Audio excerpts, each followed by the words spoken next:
former NFL quarterback and now NFL analyst for ESPN. Dan Orlovsky joins us now on the Fan Hotline. Dan, welcome to the show. What's going on? How are you doing? Oh, man, we are out at camp. It is sweltering. I'm so glad I'm not one of these football players because it is swamp territory, my friend. I got to imagine. I've spent many of summers in practices, soaking wet in sweat, questioning at times why I'm doing it, but I would do it again in a heartbeat. So while I understand not wanting to be in it, I miss it. And so I think that's interesting because I do think there are two distinct camp of football players. Like Joe Thomas was with us earlier this week, and he's like, at the end, he'd be in camp at 2-a-days, and he'd be like, why did I come back? Were you the guy that just loved camp no matter what the weather was, or were you the guy that just you played football, but you just kind of made it through camp? Yeah, I didn't love camp as I got older. My first probably 4, 5, 6 years, I enjoyed camp because it was the chance that I was getting to compete and for the most part play in a ton of games. And then also, prove your worth. And then as I got older, year 9, 10, 11, 12 type stuff, I didn't love camp in regards to the practices. Now it got a lot easier. When I first came into the NFL, there were 3-a-days and even for me, grinding as a quarterback, I can't imagine everyone else's positions. But I did love being around the fellas. That's, everyone says it. It's one of the things that I love the most. So I didn't love camp as I got older, but as a 41, almost 42-year-old, I'd go back in a heartbeat.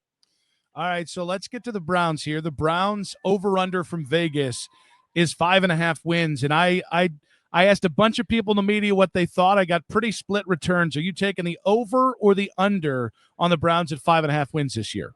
No, I would take the over on that. I understand the division's very difficult, but I think there's two things.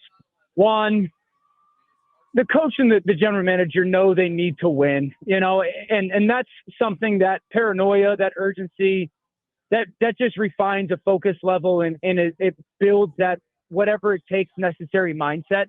I think the second thing is Joe is there. I've been one of the people that have said I would start someone other than Joe, one of those two rookie quarterbacks. But at the end of the day, with the general manager and the coach situation, and they know that they need to make sure that they're doing well and positive results, and the quarterback that's been around the block 1,000 times that can win you games, along with a roster that still has a decent amount of some talent, certainly young talent, I would take the over. Dan, it remains to be seen if all four quarterbacks actually have a real chance to win this starting job. Should they all have a legitimate chance to at least earn a shot to win the job? No, in my opinion, two of them should, and both of them would be the rookies. So one, Kenny Pickett's a nice player. I hope he has a long career. I think he's had some good moments. But Kenny Pickett being your starting quarterback doesn't really do anything for your organization. It kind of leaves you flat. Even if Kenny goes and plays well and does, a nice job, you're still unknown about the future. He would have to pull a Sam Darnold times 2. So that doesn't really do anything for you. Joe, like I said, and it's easy for me to say my job is not on the line, but Joe's going to play good, solid football. He's going to give you chances to win games. He's going to be around. He's probably going to get you to 7-10, 8-9, 9-8, something like that. That once again leaves you flat. You're left with we don't have the guy for the future. We have the 2 first-round picks next year. I would be doing everything if I was Cleveland to see if one of those 2 kids I drafted could be a starter this year. And then you have the opportunity to evaluate, is he a starting quarterback or is he not a starting quarterback? Is he a starting quarterback that we can win games with? Because then that maybe changes the way you view those 2 first-round picks for next year. So I do not think all 4 should have the chance to start. And if I was Cleveland, I would be doing everything I could to have Dillon Gabriel or Shedeur Sanders as my starting quarterback. Dan, given what you just said there, if the season transpires and we don't see a rookie quarterback to the last 4 or 5 games, the old need to see what you have time of season there, and you go through the season and you're in a position to pick a quarterback next year, would we have to regard the decision to draft 2 quarterbacks this year as a wasted pick situation? In some ways, of course, you're going to do that. But, one of them is a 3 and one of them is a 5. if you next year have to draft a quarterback in the top 3, top 4, and he becomes a star, you'd look back and would you give it up a 3rd and a 5th round pick for that? Everyone and their mom in Cleveland would say yes. So, yes, there's a part of that, but at that position, I'm a believer, like, always take them. Always take them. You can't have enough good players at the position. So there is a part of me that understands that, but then I'm also, very aware that you can't have enough good NFL caliber quarterbacks on your roster. Dan, I was a little taken aback when they drafted Dillon Gabriel in the late 3rd round. I was a little surprised there. I thought he was a great college quarterback, by the way. I just didn't know whether he was an NFL quarterback. Sure. When you look at these two quarterbacks, though, who do you think has a higher upside long-term as a starter potential, Dillon Gabriel or Shedeur Sanders? I would tell you physically, I would probably bank on Shedeur. I wasn't surprised with Gabriel in the 3rd round. I honestly felt going into last year's college football playoff, I remember talking to Field Yates about this and just saying, dude, the guy who's a sleeper for me that like could somehow climb into the late 1st round or maybe early 2nd round would be Dillon Gabriel. But his playoff performance wasn't good. The college football playoff performance against Ohio State wasn't good. So that kind of, subdued my thoughts on him just a little bit. But I really thought he had the chance to be an early 2nd round pick. Him going in the 3rd round wasn't shocking to me. Very similar to Tua, absolutely. But I do think Shedeur's built for the NFL game a little bit. Specifically, I think the scheme fit and the way that the skill set marries in Cleveland does make a lot of sense. There's a lot that he has to clean up in his style of game. And that's what's, kind of interesting in relation to both of them. Just from my vantage point, I do think that their skills and traits lend to maybe a little bit of a different offense. I would tell you Shedeur probably fits more of the traditional Stefanski under center, play action, 7, 8, 9-step drops off of that and try to hit chunk pass games. And Gabriel's probably a little bit more comfortable with a RPO, get the ball to your hands, take some shots down the field. So I'll be interested to see how they handle both of those guys and their skills. Dan Orlovsky, ESPN NFL analyst, joining Nick Wilson here on Afternoon Drive. It is a beautiful day in Berea, Ohio, if not a little bit muggy, as we are watching some Browns camp here. More reaction on the way, but Dan's with us on the fan hotline here. So specific to the quarterback position, I think it's fair to say if you stack this quarterback room up against most in the NFL, it's probably in the back half, the deeper back half of the NFL in terms of overall talent or long-term hope. What are the pieces, like what around the quarterback has to go well to give these quarterbacks a chance to kind of surprise people this year? Yeah, well, I think number one, it starts with Stefanski taking over the play calling duties again. I'm widely outspoken. I think he's a fantastic offensive mind and play caller, so I think that's good. The offensive line needs to get back to being that kind of dual threat offensive line and controlling and dominating the line of scrimmage and displacing people so that run and run action has some of those wide open gashes and those throws over the middle of the field. So that group's got to get back. They got to get back healthy as well. So that's a big part of it. I tell you, the two pieces that really have to then step up would be, Tillman's got to stay healthy and he's got to be impactful. I thought there were moments. I really did. I thought there were moments. Jerry had a really good season, but you have to have a viable kind of second guy. Tillman's got to step up. And then Harold Fannon's got to kind of emerge as, this offense clicks when there's two tight ends that are really big time threats in kind of every element of the offense. So those two perimeter players, I guess Fannin not being perimeter, but Tillman and Fannin have got to step up, and Fannin, obviously being a rookie, and be impactful. And I think those two guys, along with that play calling rhythm coming back in that offensive line, gelling as a group, I think no matter who the quarterback is, that will allow for some really good opportunity. Dan, we've had a lot of discussion about, 3-14, and then you go into this. If this is another 3-14, 4-13, 5-12 season for Stefanski and Barry, what do you think the key is for them to be included in the bunch that get to move forward into the 2026 season in power in Cleveland here?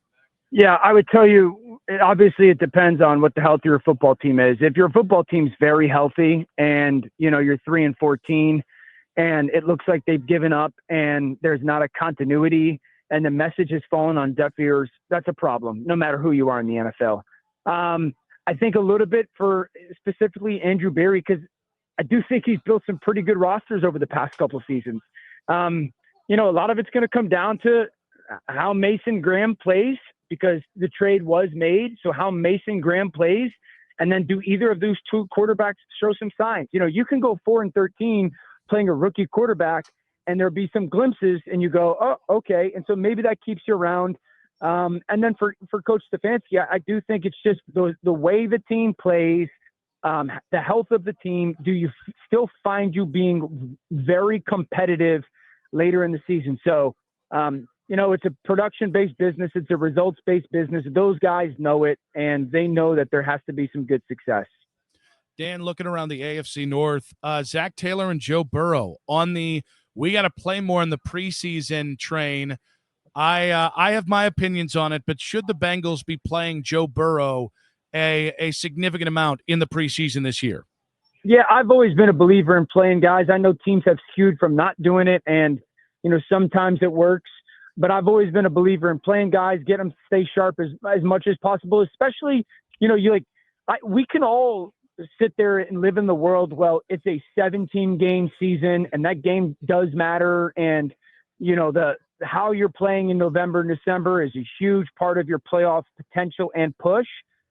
We also have to understand that, specifically in the AFC, it's a loaded conference. There's just not a lot of gimme wins. So, for a team that's struggled to start the season and hasn't been as sharp as you would hope they would be, anything and everything should be questioned about how you go about your process. And so I've always been a believer that you want to try and start as sharp as possible and build throughout that. But that doesn't mean I don't think Joe Burrow needs to go play 3 quarters of football in the preseason.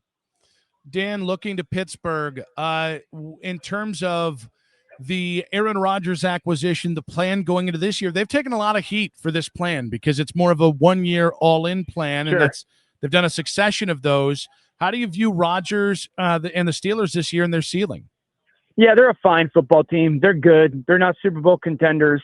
For them to have some success, the offensive line's going to have to get a lot better. That was a very poor unit last year. That's why it was exacerbated with Russell Wilson in at quarterback. A lot better. I think the second thing is Rodgers got to stay healthy and play the way he did the last 4 weeks of the season last year. That's a big deal. You take it from me, Aaron and I were drafted in the same class. He's a billion times better of a football player than I ever was. But I'm 41, almost 42, as is he. I do the Peloton and I'm feeling it. So that's a real thing. It's a long season. And so not only can he stay healthy, but can he stay healthy late in a way that he can play the way that he wants to, not just surviving, but, playing to the style and the level that he wants to. And then inevitably him and Arthur Smith, their coordinator, there's going to be some lows in the offense. There's going to be some downplay in the offense. Aaron's run a very basic system for a very long time. It's different than the system Arthur Smith runs. When that crap hits the fan, can they work through it? Because those are two strong personalities. Good coach, good player. Can they work through the difficulty? Dan, it's been pretty wild this offseason. Well, one, we had kind of a chill offseason, which we're not used to in the NFL. And then, all the big narratives, like the Josh Allen, will he, won't he, Lamar Jackson, even the Pat Mahomes stuff, it seems to have tamped down a bit this year. So in terms of the big narratives out there right now, or maybe the big storylines, maybe a better way of putting it, what storylines are you most invested in around the NFL and camp this year? Well, I do think that one of the highest is the Josh Lamar thing. Are you actually going to get it done? It's just 3 years in a row for Baltimore having the case for being the best roster in football. Eventually, you have to win it, or you get him put into a different group. And the same with Josh Allen. Josh had a remarkable. You have to go play your best in the playoffs, and so does the team. Patrick Mahomes coming off his worst game of his career. Not even close, worst game of his career. When he lost the Super Bowl to Tampa, that was a little bit of your offensive line stunk. Worst game of his career. And so how does he bounce back? I think Indianapolis, what's going to go on Anthony Richardson? Anthony Richardson is one of the most talented athletes to come in the NFL in the last 10, 15 years. He should be Cam Newton. Is he going to pan out? We just talked about Pittsburgh. Does Cincinnati waste guys who are future Hall of Famers and Joe Burrow and Jamar Chase? Down in Jacksonville, Trevor Lawrence 6 years ago was the king of the castle. He's been stagnant his last 2 or 3 seasons. I think in the NFC, it's Dallas is a little bit of an unknown, but can Philly replace an offensive coordinator that became a head coach? There's some young quarterbacks in like Michael Penix and Bryce Young. How good are those guys? Because they might be awesome, and then all of a sudden the NFC's a different conversation. They might stink. Sam Darnold going to Seattle. What is J.J. McCarthy in Minnesota? So I think there's maybe not some of the big ones that we've had. Like there's a lot of, I guess, unknowns in the league going into the season. Dan, you mentioned Cam Newton. I know him a bit from my time working in Charlotte, and he made some waves this week on what he said about Jalen Hurts, but I loved his quarterback classifications. I believe he said trucks or trailers. So a truck is a quarterback that carries the team.